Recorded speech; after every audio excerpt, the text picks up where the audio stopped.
بسم اللہ الرحمن الرحیم. خواتین و حضرات السلام علیکم.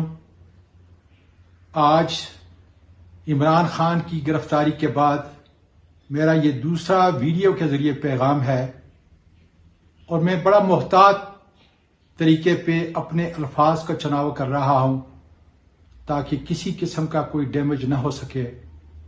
لیکن میں کبھی زہر ہلائل کو کبھی کہہ نہ سکا کن. آج کے دن جبکہ ایک نیا سورج طلوع ہوا ہے اور وہ پی ڈی ایم کی حکومت اور اس کے 9 سرباز جو سرٹیفائیڈ چور اور ڈاکو تھے اور جن کو جنرل باجوہ اپنی ذات کے لیے بستے رستے پاکستان کو تباہ کر کے وہ ان کو لے کے آیا. اور آج اللہ تعالی شکر ہے کہ جنرل باجوہ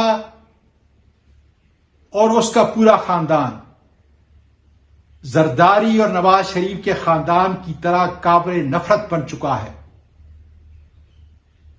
آج اس عبوری حکومت کو 90 دن کے لیے لایا گیا ہے. اللہ کرے کہ یہ 90 دن 90 ہفتے اور 90 مہینے کے اندر جو ہے وہ تبدیل نہ ہو، اس لیے کہ میرے ملک کا ہر ادارہ تباہ کر دیا گیا ہے.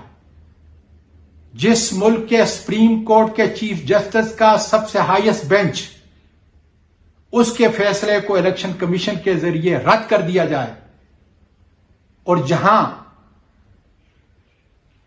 عمران ریاض جیسے نامور پاکستانی اور اس کے علاوہ بے شمار دوسرے درجنوں دوسرے ان کو لاپتہ کیا جائے، اور ہماری عدالت عالیہ اور اس کے قابل ترین جج اپنی بے بسی کے لیے عدالت کے اندر اپنے آنسو بہائیں. اس ملک کا مستقبل کیا ہو سکتا ہے؟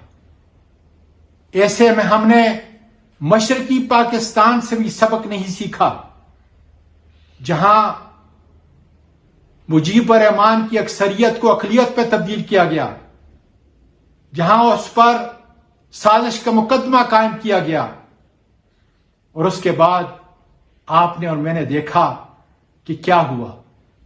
اسی طریقے سے پاکستان کے مقبول ترین لیڈر پر ایک جیلی توشہ خانہ کا مقدمہ، اور ایڈیشنل سیشن جج ہمایون دلاور کے فیصلے کو دیکھیں تو اس کے فیصلے سے جسٹس مولوی مشتاق، جسٹس منیر اور جسٹس عامر فاروق کے فیصلوں کی بدبو آتی ہے.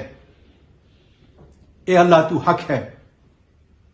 کل اس بدبودار کرپٹ حکومت کے خاتمے کے ساتھ ہی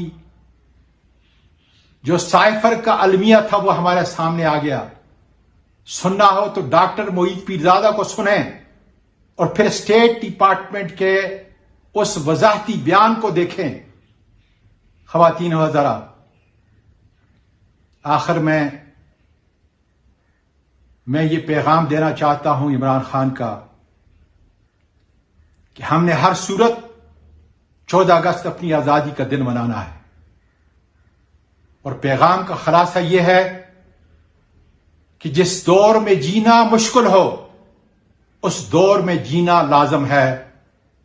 پاکستان پائندہ باد.